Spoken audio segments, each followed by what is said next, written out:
Well, welcome back to Hashtag Sisters-in-Law with Joyce Vance, Jill Wine-Banks, Kimberly Atkins-Storr, and me, Barb McQuade. In today's show, we'll be discussing the Supreme Court's decisions about executive power, the court's erosion of civil rights, and our big picture thoughts about the court as we look toward the October 2026 term.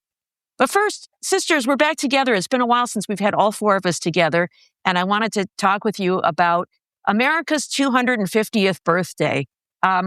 We're in the middle of a heat dome as we celebrate. In fact, I don't know if you can tell, I'm just sweltering where I am.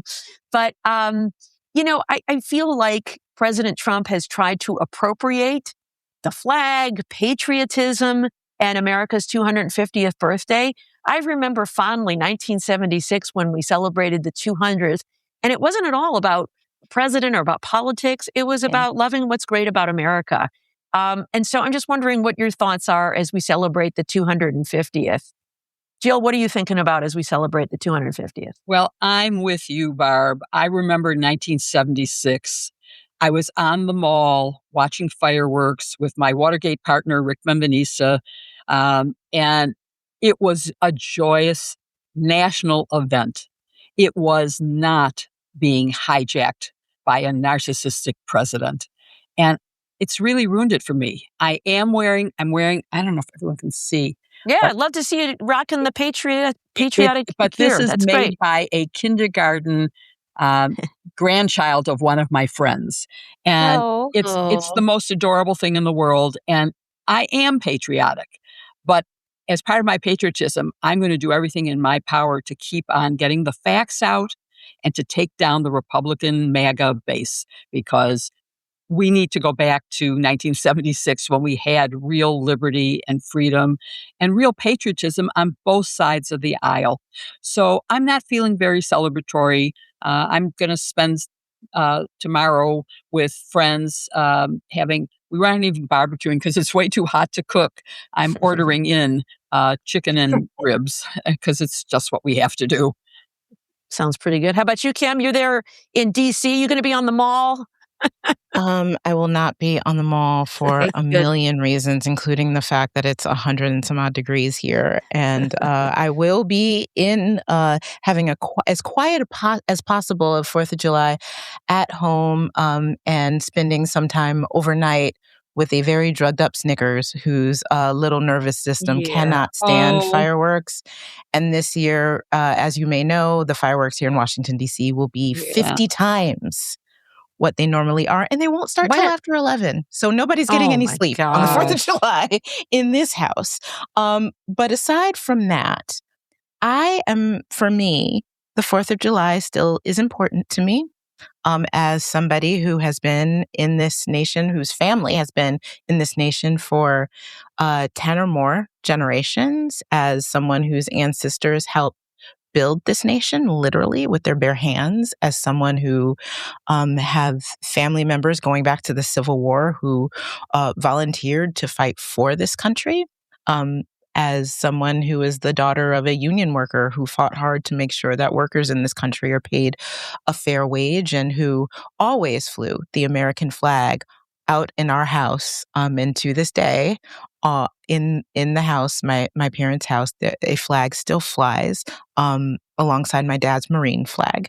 I have always been brought up to be a proud American, and nothing that this president can do, nothing that those in his circle can do, or any one party can do, can take that from me, because I truly understand the ideals of our nation, even if we've never reached them, and even if they were never meant for people like me. I still believe in them because I believe that's the only path forward. So that's what I'll be thinking about on the 4th of July. Yeah, that's beautiful. Joyce, I see you're knitting there. Are you knitting an American flag? Betsy Ross? Flag. No, this means it's July and I'm already behind on my Christmas knitting. So I'm trying to make up. Wow. But not patriotic knitting, although I do have this hat in the pattern of the Capitol dome on my needles. I love it. I'll knit that next. Put your dome on our domes. Exactly. Kim, I love what you had to say. I think that that's really beautiful, this notion of generational continuity. And Jill, like you, I remember 1976, which was a major celebration in my family. I saw this sort of snarky meme earlier this week, and I feel a little bit guilty about enjoying it as much as I did. But it said, July 4th does not belong to the Republicans. January 6th does. That's wonderful. But look, I think the reality here is the Republican Party for too long has gotten away with claiming that they're the party of patriotism, of family values, of pro-law enforcement, whatever. And I think it's time for us to unabashedly say that we too are patriotic, that we love this country, that we believe in this vision of the ever-expanding aspiration to include more people in the American dream. And so Bob and I are planning on celebrating with a couple of our kids who are with us. We're going to go to a barbecue with some friends. There will be political talk. There will be really good food. We will soundly bash Donald Trump for not wanting to have a democracy, because it's clear that Donald Trump no longer believes in the ongoing American experiment. But the one thing that I'll say, I'll break a little bit of news here, is I'm going to propose to my friends and to people that read my newsletter and to you guys that we should just take advantage of the opportunity to celebrate. And so I'm already thinking about the fact that come Election Day, I'm going to throw the biggest, most fun neighborhood party that I can to encourage people to go to vote, right? We're going to be down to one day of voting in Alabama. We always have been, more or less. That may be more true in other places. So I think July 4th is a great day to decide that you're going to have an America Votes party come November. And we are just going to celebrate who we are. And, if they don't want to participate, that's their issue. That's fantastic. Well, I love the 4th of July. I love America.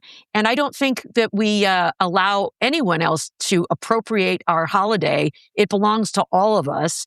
And I think we're a country right now that is in trauma, and our country needs us more than ever before.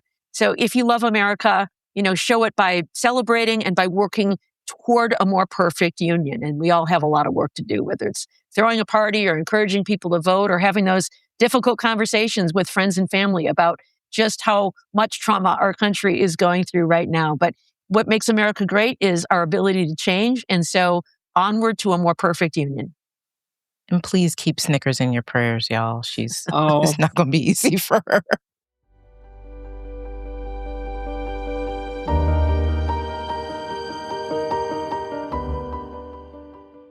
We love cats, and those of us who have them can't say enough great things about Smalls.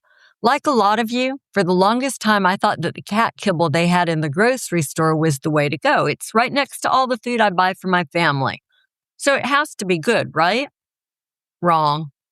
Once I found out that it was mostly filler, corn, and ingredients I can barely pronounce, I knew my cats deserved better. And now that I've made the switch to Smalls, they have so much more energy and their fur seems softer and more luxurious too. If you're a cat parent, there's no better time to try Smalls than right now. Smalls fresh cat food is protein-packed recipes made with preservative-free, 100% human-grade ingredients, the kind that you'd find in your fridge. And it gets conveniently delivered right to your door. In addition to Joyce, they have so many outstanding reviews. Emmy L. said that Smalls changed my cat's life, and I know she would no longer be here if it weren't for finding you. She will be 20 in April. Within 2 months of starting Smalls, she was like a kitten again. I'm not surprised. Cats use protein as their main energy source, and more protein means more fuel and sustained energy. Smalls fresh, gently cooked, preservative-free cat food gives them high protein and improved hydration for strong bones and toned muscles. Plus, a balanced diet leads to less shedding, fewer hairballs, and a more silky shine. Even better, the nutrients in Smalls food are digestible, so less junk comes out the other end. That means less cat-related odors, and that's something we can all appreciate.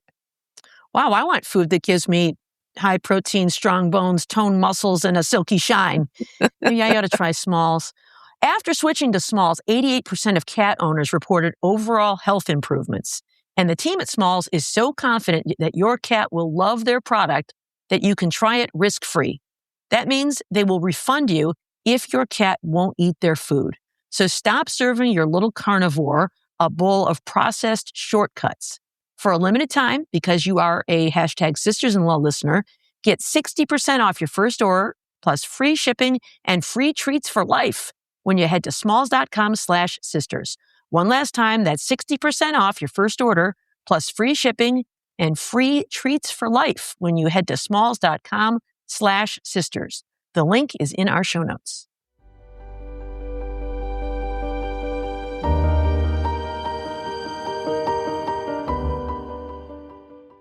So, y'all, I'm sorry to do this, but we've got to talk today about the increasingly ever more unitary executive that is the Donald Trump second presidency.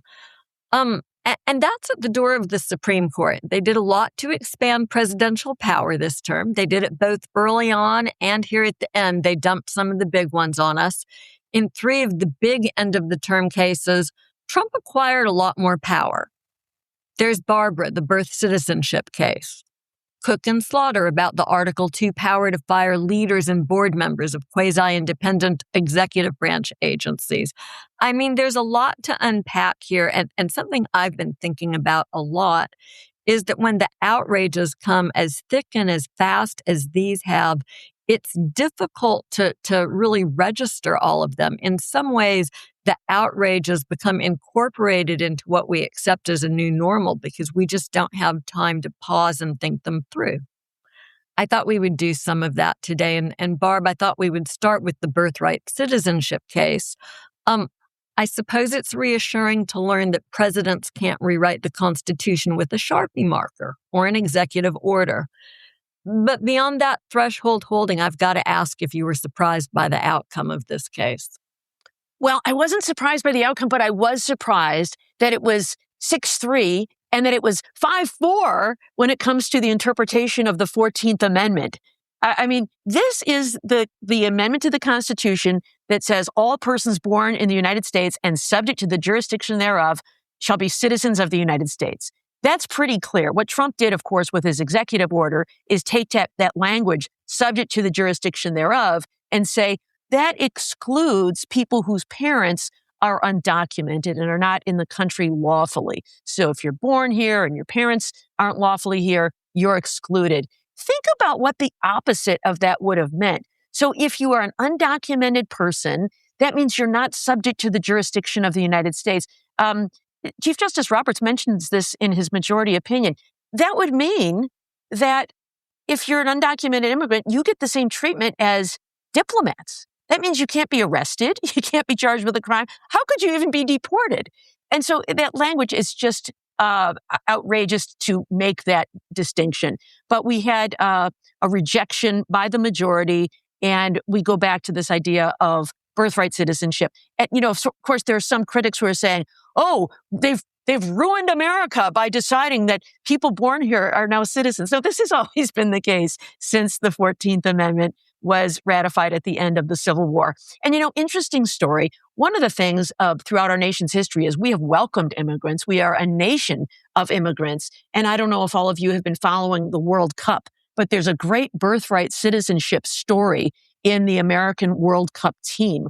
Our best scorer is a guy named Folarin Balogun. He is of Nigerian ancestry. His parents are Nigerian and were living in London at the time his mother was pregnant with him. They were visiting the United States, and she was 7 months pregnant when it came time to get on a plane to return to their home in London. But the airlines said, we won't let you fly because you're so far along in your pregnancy, we don't want to risk a midair delivery. So you're going to have to stay here. And as a result, Folarin Balogun was born in the United States and is now the star of the U.S. men's national team who scored the winning goal in the last World Cup game. So birthright citizenship is welcome here. That is such a great story. Like you, I was not surprised by the outcome. I wish that I could say I was surprised by the vote. I was not. But what I was surprised by was Justice Kavanaugh's concurrence in this notion that he didn't find birthright citizenship in the 14th Amendment. Kim, we've talked about this case. We've been texting back and forth. Did you have the same reaction that I did to the thing with Kavanaugh? I'm just curious what your reaction to the decision overall was. Oh, I was outraged at Kavanaugh. I mean, I was outraged at Kavanaugh. Just like we talked last week about the series of opinions by Alito. Yeah. That one was just more infuriating after another. Tuesday was Kavanaugh Day. Like every Kavanaugh joint that came from the Supreme Court on Tuesday was an outrage. To say, no, the Constitution itself in that Reconstruction era amendment, the 14th Amendment, which explicitly laid out the guidelines for who constitutes a citizen, because the framers of the 14th Amendment saw how Black people in America were being denied the rights of citizenship. And so it didn't just say, hey, give citizenship rights to Black people. It said, okay, we are America, and this is how we do things here. We do things like this. Could not have been clearer. But Kavanaugh's like, yeah, I don't see it. But, because there is a federal law conferring citizenship rights to people born here, then Donald Trump's executive order seeking to limit it failed. And let's remember, it's not just undocumented immigrants whose children would not be considered citizens under this order. It is people here legally who were here temporarily, either to go to school or to work a certain high, a specialty job, or literally the kind of people that the United States should be trying to attract here. It's those folks who would also be denied citizenship for their children. And for this court to do anything other than at least a 7-2 ruling, because there's no accounting for Thomas or Alito anymore, and I'm not even going to try. But they had an opportunity to have a wide margin of an opinion that said, you know what, there are certain things, there may be a few things that are sacrosanct in our Constitution. This is one of them. And it's important because this is what our country is about. Written on the Statue of Liberty's pedestal, bring me your tired, your poor, your huddled masses yearning to be free. A torch being lifted for the homeless tempest-tossed to welcome them through the golden door. That's who we're supposed to be in America, but I guess not to Brett Kavanaugh, not to Neil Gorsuch, not to anyone in the court's conservative majority except John Roberts and Amy Coney Barrett. That was a shock to me, and I get sadder and sadder about the Supreme Court every week. Yeah, I mean, Justice Kavanaugh's opinion really disturbed me because the idea that he only found birthright citizenship in statute, not in Constitution, and then went on to issue this invitation to Congress. Hey, if you pass a different law, you can flip my vote and I'll be on the other side the next time. It was literally an effort to have both sides of it, to have his cake and eat it too. I'm a good guy. I voted for birthright citizenship. But hey, MAGA Republicans, I'm in your camp and you can change that vote. And Kim, I got to ask you as our Supreme Court expert, did this feel a little bit like an audition by Brett Kavanaugh to try to be the next Chief Justice of the Supreme Court? I almost felt like he was trying to say, look at me, I'm so smart. I've come up with this novel theory.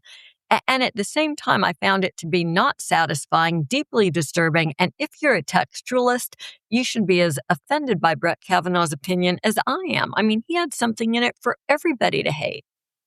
Yeah, I don't even think it's that much of a base pander. I think that this 6-3 conservative supermajority, the comfort of that, has allowed us to see who these justices have always been. In a way that they couldn't fully show when it was only 5-4.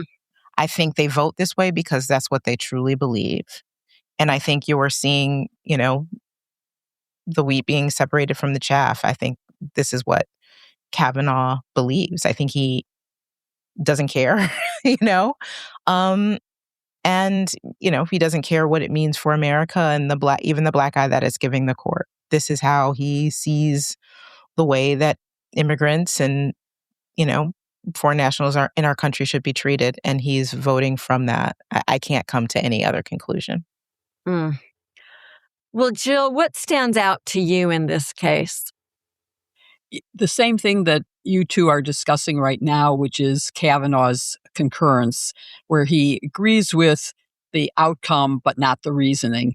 And I just want to read for our viewers and listeners some of the language that he used, because it is disturbing, and it is exactly what you two were saying. He says, "I respectfully disagree with the court's constitutional holding. In my view, the executive order does not violate the 14th Amendment, but the order does contravene a federal statute, 8 U.S.C. Section 1401A. Congress should, or I'm sorry, he meant should, but could, is what he wrote.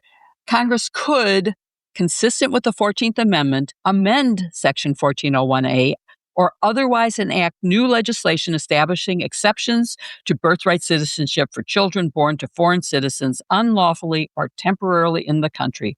But Congress has not yet done so." There is his saying, hey, go for it, Congress. You say yeah. The invitation, right? You can flip my vote, guys. That is the most political thing that I have ever read in a Supreme Court opinion, and it is disgusting. And remember, he said, "What comes around goes around." I didn't forget that. Did y'all forget that? Nope, didn't forget it. Well, next bad slew of cases from the court, Barb. Let's talk about Rebecca Slaughter. She was an FTC commissioner. Lisa Cook is a current Fed governor. Trump tried to fire them both without cause, and we got two very different results from the Supreme Court. What's your view of this new power the court has given presidents to fire away at will most of the time? Yes, we kind of saw this in the tea leaves with some of its preliminary rulings, but they overturned the case known as Humphrey's Executor. This is a case you learn about in law school, but maybe not in 10th grade civics class. This was the rule, almost 90 years precedent, that said that when Congress creates protections, as they did for the Federal Trade Commission, that says that commissioners may only be fired for just cause, that those meant something. And now the court has overturned that and said, no, the vesting clause vests all of the executive power in the president, and Congress can't tell him who he can and can't fire. That has some really sweeping ramifications, I think, because among the other independent agencies are things like the Equal Employment Opportunity Commission, consumer protection agencies, nuclear protection agencies, and even the Merit Systems Protection Board, which oversees federal employees. And so I think this really could have a cascading effect that opens the floodgates to the president being able to fire anybody he wants in the executive branch. Since 1883, when Congress passed the Pendleton Act, we have enjoyed this independent professional civil service. I think it is the crown jewel of American government when we've got these smart people who are not making decisions based on politics, but making them on the basis of facts and law and expert opinion. But now, of course, Donald Trump has labeled them the deep state. And I think this now enables a president to sweep out all these professionals and replace them with loyalists. This is the spoil system that we had in this country before 1883. On the other hand, in the Cook case, the court says, except we're going to make an exception for this one thing, and that's the Federal Reserve Board, because these are economists who set interest rates.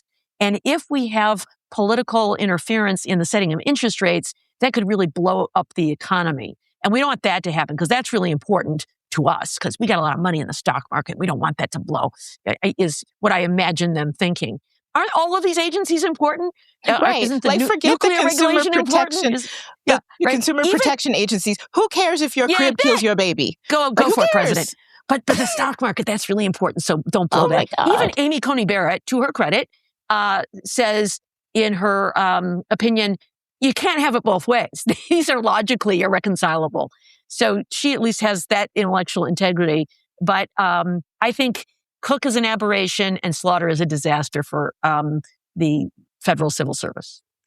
I'm going to put one, it's not an optimistic asterisk, but it's just I'm going to wait and see on the death of the federal bureaucracy, because there's a case pending en banc in the federal circuit that involves whether or not the president can fire not presidents, leaders of boards, commissioners, people like Fed governors, chairman, not those folks, but just rank and file members of the federal bureaucracy like you and I and Jill were for so many years as line prosecutors. So I'm waiting on the outcome of that case before I decide that Trump can fire away at will. But I agree with you so much, Barb. These are deeply discouraging cases that matter beyond their individual facts. And Kim, again, this was like Brett Kavanaugh Day, right? I mean, it was crazy stuff. Was there a legal principle at work here in these two cases? Is there a rational distinction between the outcomes? I mean, I need somebody to make it make sense for me, and nobody has so far. No, the court made very, very clear that the president is the leader of the executive, and what he says goes.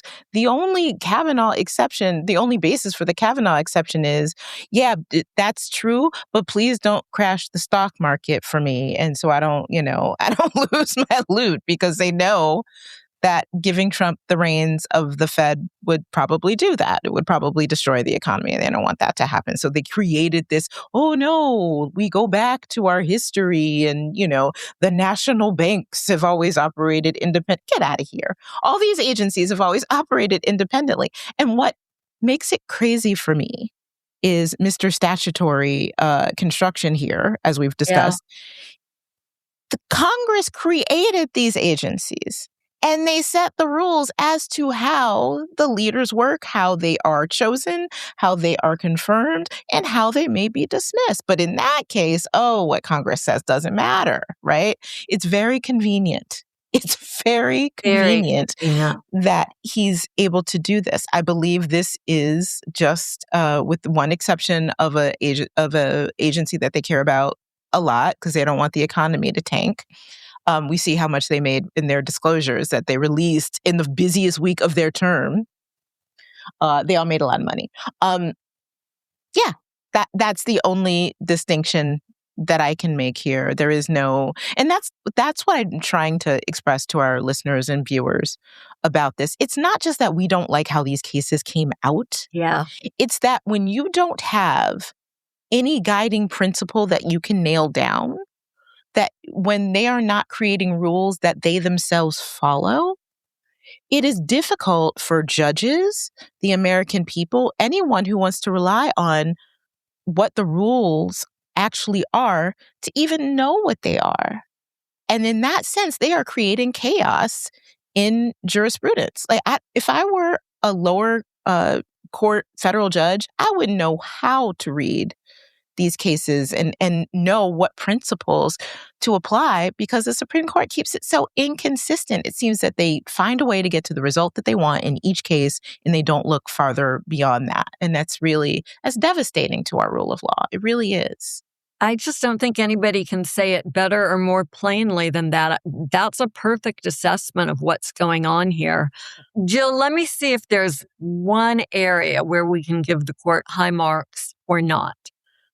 Justice Kavanaugh was very transparent, as we've discussed, about the reason he ruled the way he did in Cook. And he talked about how devastating it could be if the president could fire more than one person from the Fed at a time and throw the world into financial chaos. I mean, do you think that at least this transparency is laudable? No. I mean, it's sort of like Donald Trump saying, Richard Nixon said, "I am not a crook." Donald Trump says, "I am a crook, and so what?" And Kavanaugh is saying the same thing. I mean, you tell me what the difference is. Why is it more important to protect the Fed than the Consumer Product Agency or the SEC or any other of the hundreds of people who work in the independent agencies, most of whom have the same protections as the head of the Fed, which is you can't be fired without cause and without due process. And remember, let's not forget that it is possible that Cook will still lose her job after getting, quote, due process. All that this said was she has to have some proof that she did something wrong. Well, why is it necessary to prove she did something wrong and not that Slaughter did? It's totally wrong. I would say as to Kavanaugh that he is being consistent in one way, because the same reasoning he used in Barbara, the birthright citizenship case, he uses here, which is like, it's up to Congress. Turn this over to Congress. They can do something about this, but it's not a constitutional thing that we can do anything about. So when I look at this case, I'm happy that he's consistent on this, even if the outcomes are totally inconsistent in terms of, gerrymandering.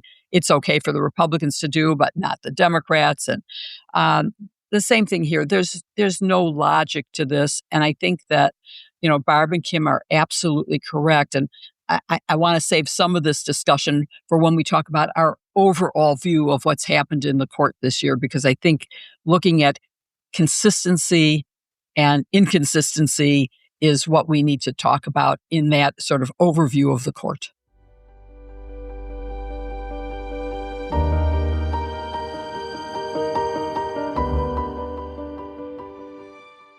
Summer always makes us rethink what clothes we are reaching for every day. The mood is lighter, the weather is uplifting, and we want clothes made with lighter fabrics and better materials. Pieces that look effortless and just feel good the moment you put them on. That's why we keep coming back to Quince. They focus on high-quality essentials like breathable linen, soft organic cotton, and washable silk, but without the luxury markup. It's the rare balance where everything feels elevated but still easy. And it's not just for women. They have some great products for men. I just bought my husband a gorgeous belt. Yeah, I love the washable silk. I just got myself a washable silk blouse. I love silk, but I also love the washable part because I can sometimes make a mess on a shirt, and I hate to ruin it when it's silk. But washable silk, it's like the perfect combination. Quince has beautiful everyday pieces like 100% European linen pants, dresses, and tops with styles starting at $32. Their denim is soft and easy to wear, and their organic cotton sweaters are perfect for layering on cool summer nights. Best of all, everything at Quince is priced 50 to 80% less than similar brands because Quince works directly with ethical factories to cut out the middlemen. That means you're paying for quality, not brand markup. It's not just their clothing. Quince has truly become a destination for elevated essentials across the home, kitchen, bedding, and beyond, making it easy and affordable to bring a more premium feel into your everyday life. As the weather heats up, and boy, is it hot, everyone needs Quince's washable stretch silk blouse. The material feels amazing, and the style is perfect for relaxation at home, enjoying the sun on vacation, or taking care of business. There's nothing better for looking your best. And now that summer is here, the ultimate workout motivation is new activewear, like the Micro Ripstop Mid-Rise Hike Short from Quince. It is really hot down here, and I am desperate for some workout clothes that will leave me anything less than the sweat ball I seem to become every morning. So I am off for some of the hike shorts later today, but honestly, everything that I get from Quince is always a home run. You can elevate your summer wardrobe too. Go to quince.com/sisters for free shipping on your order and 365-day returns. Now available in Canada too. That's QUINCE.com/sisters for free shipping and 365-day returns. Again, quince.com/sisters. You'll thank us, and the link is in the show notes. I just rummaged through my purse for something, and guess where my purse is from? It's Quince! The Bottega Veneta Northwest. I love that purse so much. And it's so delicious. I love it. Yeah.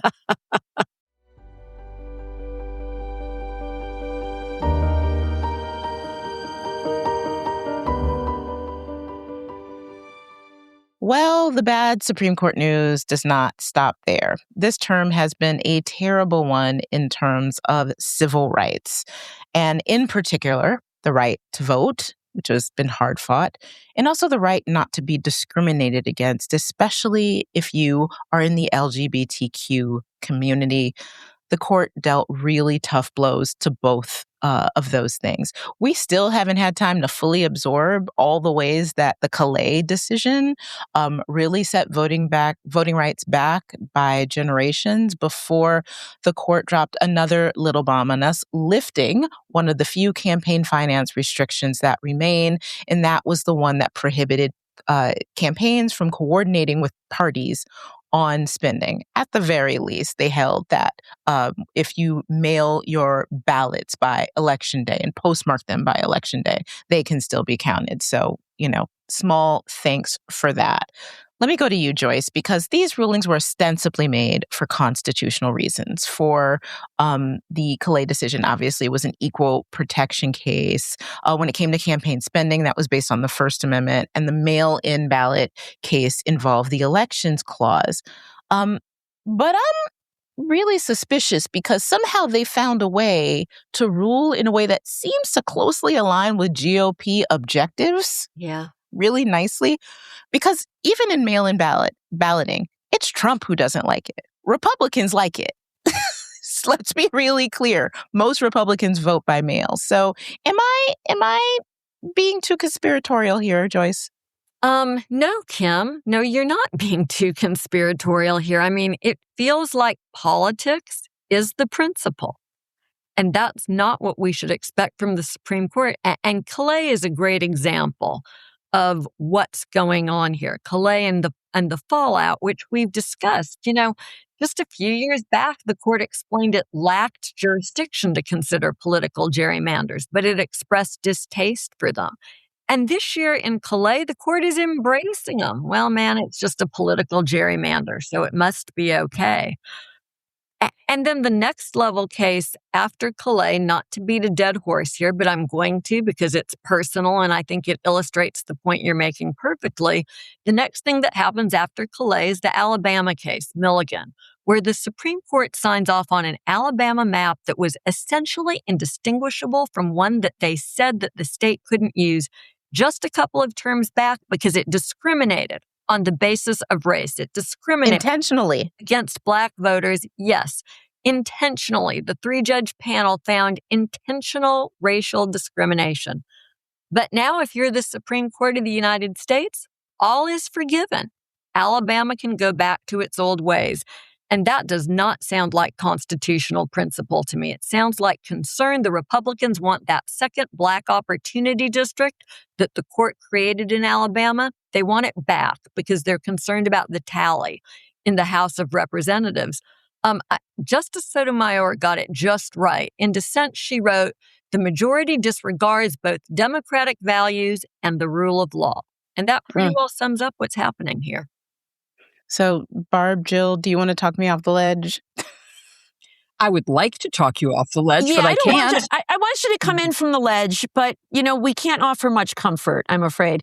It really seems to me that when Stay on the they ledge with me. Come on in. Come on, we'll have a conversation. Come on in off the ledge. When the court wants to, it recognizes this concept that all rights may be limited as long as there is a compelling governmental reason and the limitation is narrowly tailored to achieve that reason. And that is what they're supposed to do, which is to presume that when Congress passes a law, it is constitutional.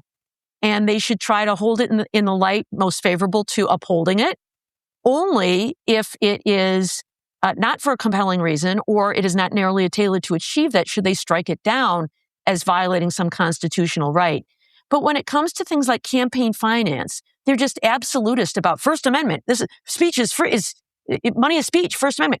But isn't it a compelling argument to say that keeping corruption out of politics, harming the inequality of money in politics is a compelling reason and that these laws are narrowly tailored to achieve those reasons? Or when it comes to voting, when Congress in 1982 said we are focused not just on intent, but effect of disparities in voting, that the court should be upholding these rules that are designed to prevent the kind of gerrymandering, even if it's not intentional, if it's just a political gerrymandering, but it has the effect of a racial gerrymandering. Shouldn't we give faith and life to what the Congress wanted to do. And instead, this court, I think very selectively, is striking down these laws, even when they would seem to me to pass strict scrutiny, and finding that they don't. And it's hard to avoid. I don't know if they're, in the bag with the GOP to advance their cause, but they certainly share that worldview.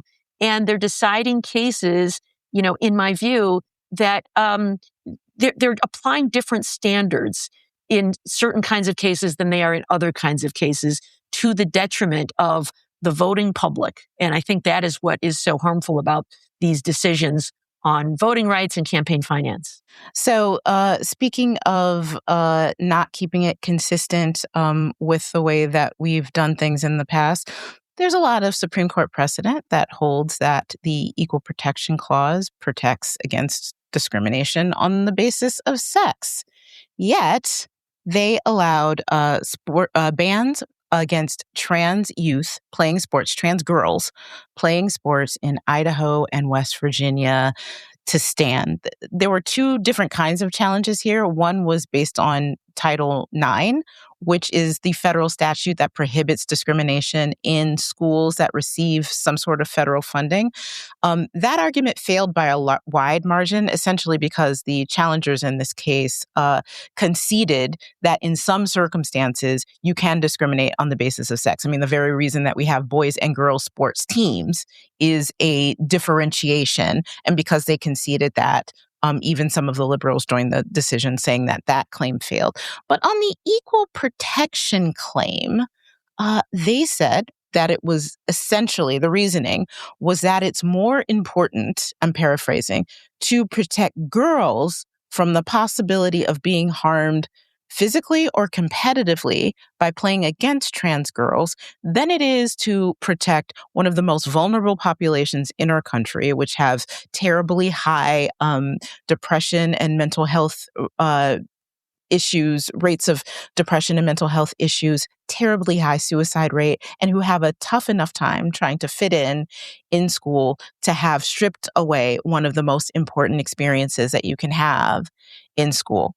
And the evidence shows anyway that trans girls don't pose any physical or competitive advantage over cisgender girls.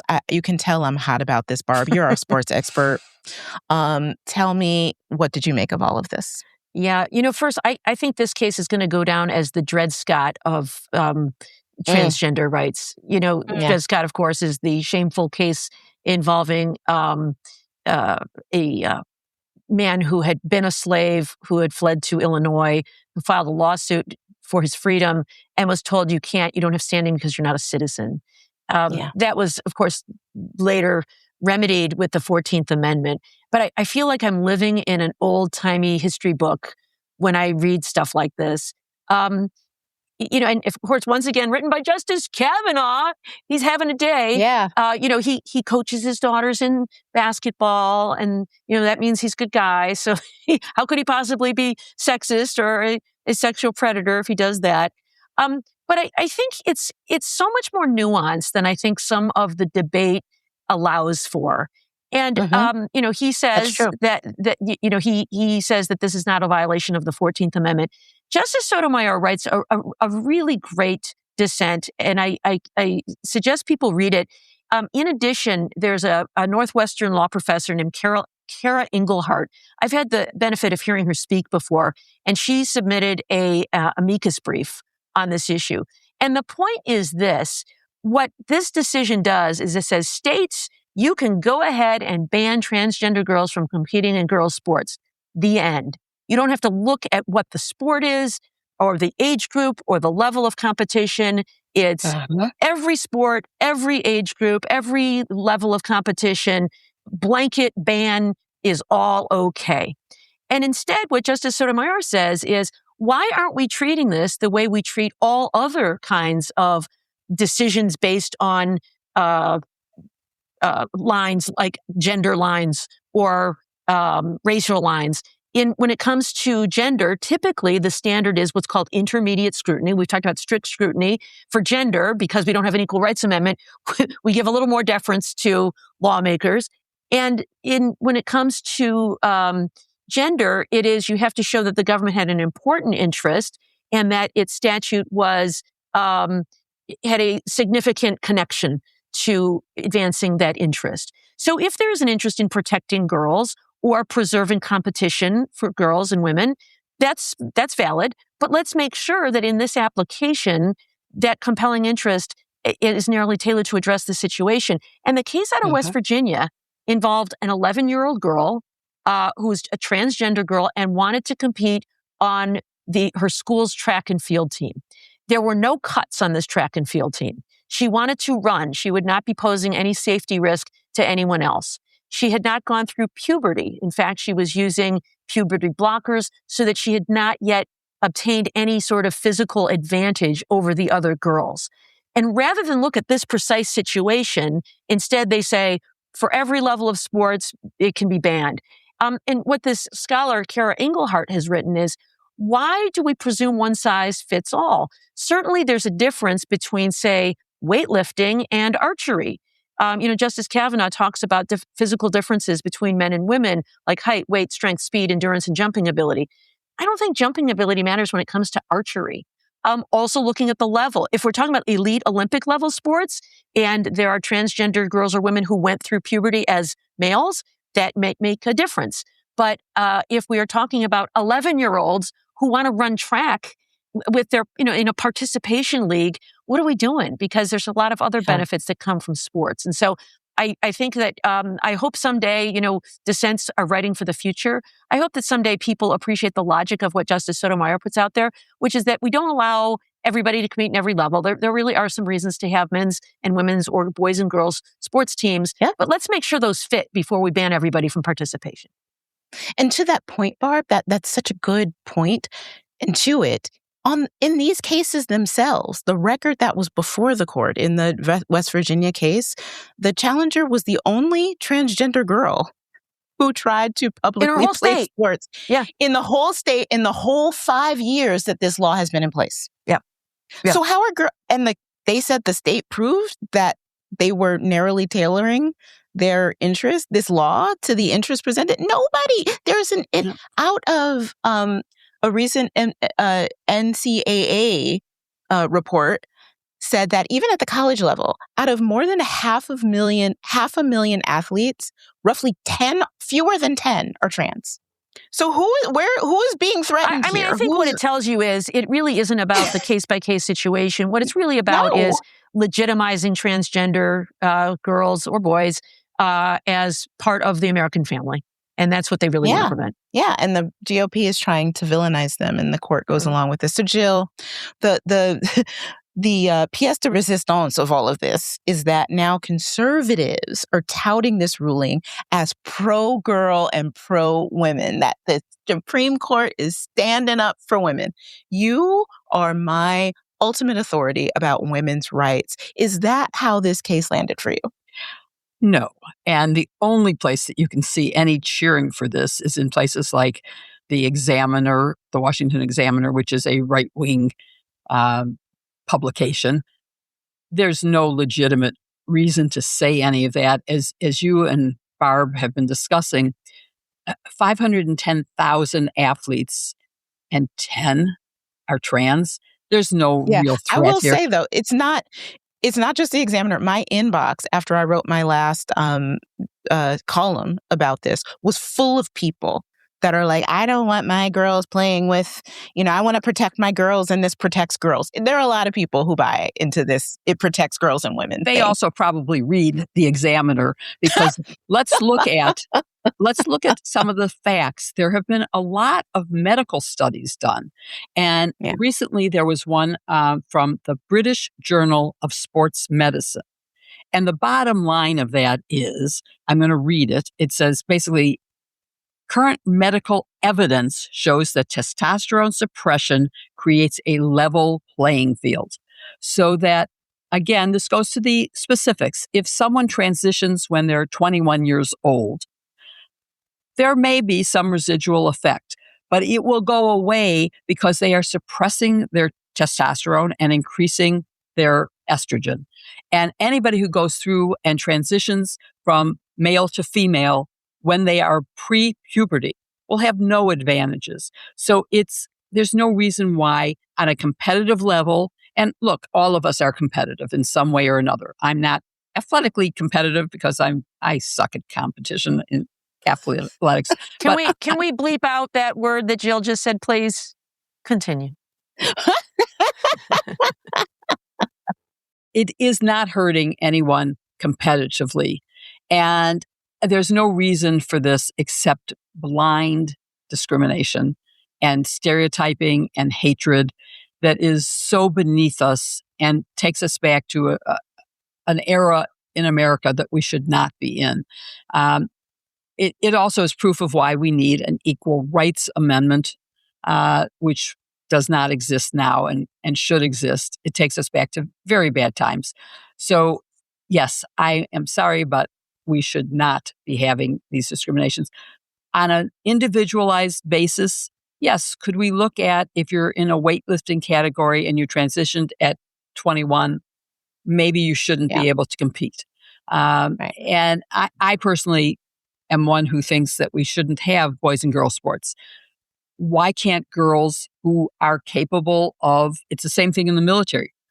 A female who can carry 100 pounds and march 100 miles should be able to hold the job that requires that. And we should not be barring people based on their gender or their sexual identity or their sex at birth. We should be looking at capacity and what they are able to do and letting people do what they can. You know, there's something here that I find to be really disturbing. And I guess this is, let's criticize Justice Kavanaugh Day to some extent. But in his opinion, he makes this big point.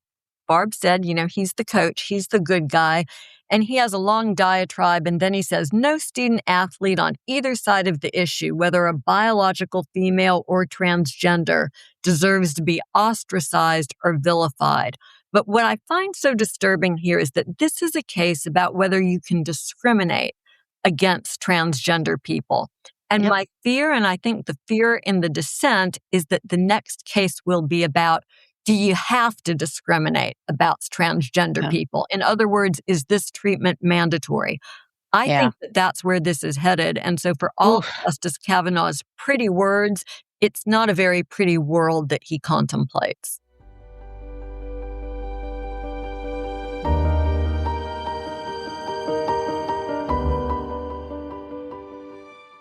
The internet is still the Wild West, and it's full of stalkers, scammers, and hackers. You know you should protect yourself, but how? It's easier than you think. Here's what you do. Go to www.joindeleteme.com/sisters and enter code SISTERS to get 20% off DeleteMe. DeleteMe removes your personal information that's being sold online, which is why you really need to get it. In the age of AI, we're all especially vulnerable to scammers using your personal data that's floating around on the internet against you. Have you ever Googled yourself and found your home address, phone number, or the name of a family member? It's unsettling, and there are a lot worse out there. The good news is DeleteMe can help. DeleteMe does all the hard work to wipe your personal information from data broker websites. And you can get an individual plan for a little over $8 a month. Even if you're not a public figure, in the internet age, all of us are potential targets for malicious actors, blackmailers, and worse. And especially if you've got kids in your family, DeleteMe is a must. Once we got started with them, the peace of mind was such a relief. I trust them to protect me, my #sisters, and my loved ones. And I know that they can help keep you and your family safe too. Take control of your data and keep your private life private by signing up for DeleteMe. Now at a special discount for our listeners. Get 20% off your DeleteMe plan when you go to joindeleteme.com/sisters and use promo code SISTERS at checkout. The only way to get 20% off is to go to www.joindeleteme.com/sisters and enter code SISTERS at checkout. That's www.joindeleteme.com/sisters, code SISTERS. The link, as always, is in our show notes.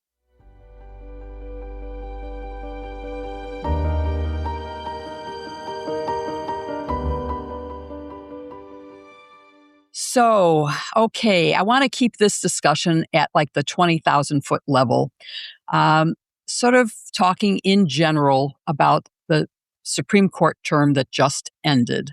And let's reflect on it at that level. There's been some discussion, obviously, about some of the most important decisions just now.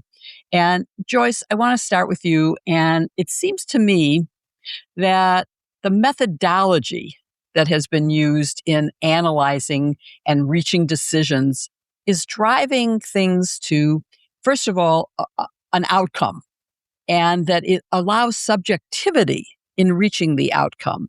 So let's talk about how the court is now saying the strategy for their decision making, and whether you agree with me that this is leading to inconsistent outcomes because it's so subjective. I would like to disagree with you, but I can't. It's the problem that we've had in this whole show. This is a court that has increasingly diminished its own objectivity. And the problem here is that there are so many examples of this. One is something that we've talked about a lot, right? The Purcell principle, this notion that there shouldn't be changes made by the courts to the conduct of elections or to state election law so close to the election that it throws it into chaos. That actually sounds like a good principle to me.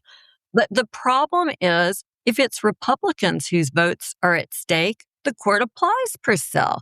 Like in the Alabama case I was talking about a minute ago, where the court acted after Calais within literally, it felt like minutes. I think it was days of the decision to tell Alabama it could use the old maps. But what happened when the court originally decided the Alabama case, Milligan, this is a couple of years ago, and the court decides 6 months out from the election, maybe a little bit more, that Alabama's maps are unconstitutional. And then we go through a full cycle using those old unconstitutional maps because the court says, my God, 6 months, it's too close to the election to change anything at all and let Black voters have their rights vindicated. And now without explanation, same state, same maps, completely difficult, completely different result. And I wish it was just Purcell, but I mean, Kim, who's, good at the long-term history, I'm sure could pull out a bunch of these issues. One that we've talked about a lot is the major questions doctrine, which seems to apply mostly when it benefits Republicans. In Biden versus Nebraska, the court used that doctrine to invalidate the Biden administration's student loan forgiveness program. And the court frequently uses the major questions doctrine to block expansive regulatory actions that Democrats propose, environmental policy, public health, also student loans. And in contrast, conservative administrations have successfully utilized different legal frameworks, like the unitary executive. So it's just really a race to the bottom for this court in this area. So, Barb, let's follow up on what Joyce is talking about because, she mentions the outcome differences in voting rights, but we also have totally inconsistent results in Cook and Slaughter.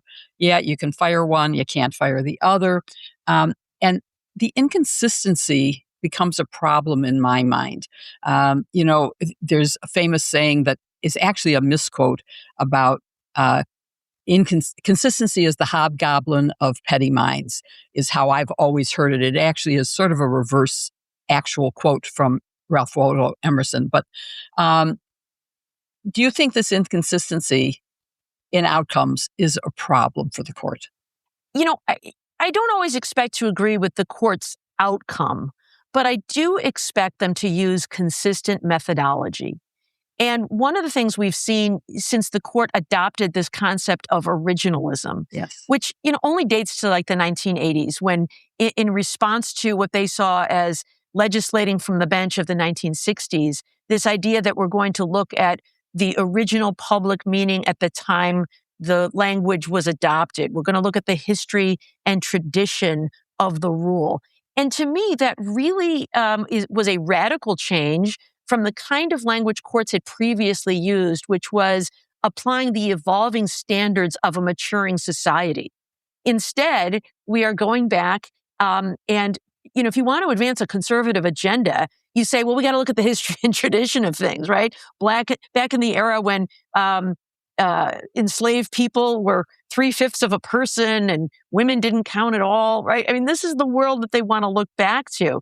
But what's especially egregious to me is even if they do adopt this idea of originalism, the problem comes into the uneven application even of originalism or of textualism. If you're going to be a textualist and apply the plain language of the statute, and then not being true to that. I think the best example to me of how originalism is cherry picked comes when they discuss the originalists discuss the Second Amendment.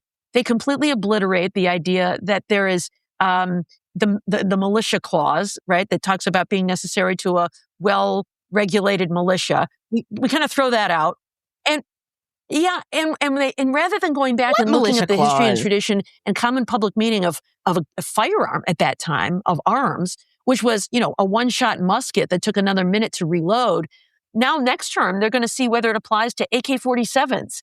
So that inconsistency to me is what is so egregiously wrong with originalism and the kind of textualism that this court, the majority of this court, purports to apply. And I want to ask all of you, how do you think we can evaluate this term of the court? What is the standard? Do we say, we could look at the political outcomes, how many times they favored Donald Trump and how many times they stood up to him? Is that a legitimate way, or is the significance of things like the unitary executive decisions, is that so important that it outweighs any time that they actually stood up to him? So let me start with you, Kim. Yeah, in my view, this was clearly a pro-Trump term. I mean, Trump got most of what he wanted, and even where he lost, there was still left some sort of out, right? So he was furious about the tariffs decision when the court struck down his so-called emergency tariffs.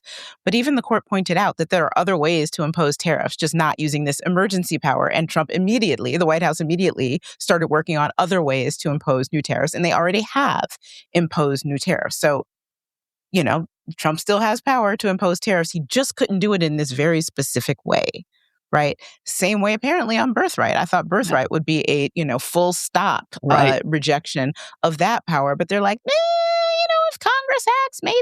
And, they're only one vote away from striking down the constitutional protection of birthright citizenship. So if you're Trump, what are you thinking? I need to get another justice on this court so that I can do that, and then it wouldn't be struck down, They affirm the unitary executive by giving Trump the right to fire whoever he wants to, even on independent agencies. But yeah, they didn't do it for the Fed, but it's just the Fed, and Lisa Cook may not, in the end, keep her job. They, by and large, gave him everything, and the losses were not only smaller in comparison overall, but there's an out for him in every single one. So this was the most pro-Trump term since he was given immunity in everything he does as president. Anyone feel differently? No, I think Kim is dead on the money. I'll give you some textualism and history and tradition. The founding fathers did not believe in having a king. In fact, they created this form of government largely in response to having been under the rule of kings. And so if you're asking how we judge this term of court, then I would judge it against its fealty to the principles it espouses. And when it comes to this basic bedrock notion that we're supposed to have three branches of government and checks and balances, this court gets an F in my book. They're not upholding that tradition. They're not upholding that history. In fact, they're doing everything that they can to concentrate power in the hands of a president. And I think it's in some ways deeper than the simple question of, are you pro-Trump or anti-Trump? I think this has become a long-term concern among conservatives who see a demographic shift happening in this country. They understand that within a couple of decades, we're going to be a majority-minority country. and that makes them deeply uncomfortable. And I think that's the animating principle behind, the Federalist Society, behind Project 2025, between a lot of this policy. And so, at the risk of becoming a conspiracy theorist, which is something that I really try to avoid, it seems to me that this is a court that's on a path to trying to preserve its own power and the place that its power emanates from. And that's the moment that we're living through, this question of whether or not the country will transform as it always has based on the will of the voters, or whether the Supreme Court will play a part along with other institutions in freezing us in place using a snapshot, maybe from 2026 or maybe from 1950, and forcing the court to go forward on that footing. I don't know that the court is so much in Trump's pocket. I think the court shares his worldview, though, and that's the same worldview that's espoused in Project 2025. It is an ultra-conservative worldview. Yes. It is a world that espouses this concept of color blindness that fails to recognize the realities of discriminatory effect, even without discriminatory intent. I think it is a worldview that wants to preserve the status quo and wants to push back of the last 90 years of jurisprudence since the New Deal of pushing the government back into the categories of the legislature legislates, the executive branch executes, and only the judicial branch gets to decide things. Instead of, what has emerged as what some call the deep state, some call the administrative state, I call the professional civil service. And so they are sort of force feeding us back into this world that existed before the New Deal. And, that's the era of, the Gilded Age and the crash of the stock market.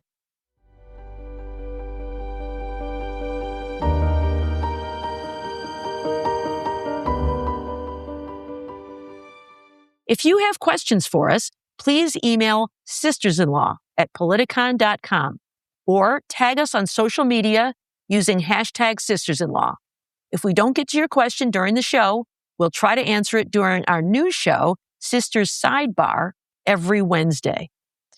So let's get started. Our first question comes from Jay, who asks, suppose I am a private property owner of, say, a coffee shop, and I post a sign at its entrance that says I'm prohibiting anyone with a gun on their person from entering my business.